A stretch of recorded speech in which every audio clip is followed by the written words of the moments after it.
Now, we use the term seasonal all the time, but what does it really mean when we seem to be able to buy the same produce from the supermarket all year round? Well, it turns out there's actually a very big difference between seasonal and non-seasonal produce. Let's take tomatoes for example.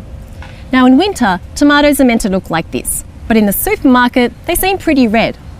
What they've done is they've taken a green tomato and they've sprayed it with a gas called ethylene, which makes the tomato blush. So it looks ripe, but in fact it's not, which explains why in winter, tomatoes often aren't that tasty. Supermarkets also often freeze apples for months before they end up on your supermarket shelves. Now, the other problem with non-seasonal produce is the fact it has to travel so far to get to you.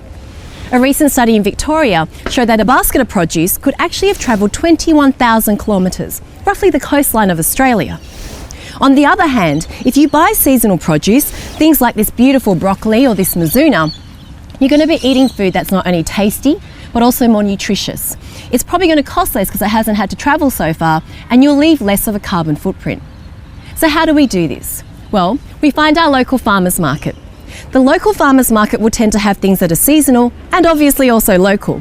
You can speak to the person you buy from about where it's grown and also what you can do with some of this food. Now, if you can't get to a market, go to your supermarket and read the signs. They'll often tell you about seasonality and also where things are from. The other little tip that I have, and I'm often prone to this, is don't get stuck on a recipe that has you driving to 17 different stores trying to find non-seasonal produce. Why not buy something in season, like this beetroot, and then find a recipe at foodwise.com.au that actually allows you to cook it. One of them might tell you that you can actually use the leaves.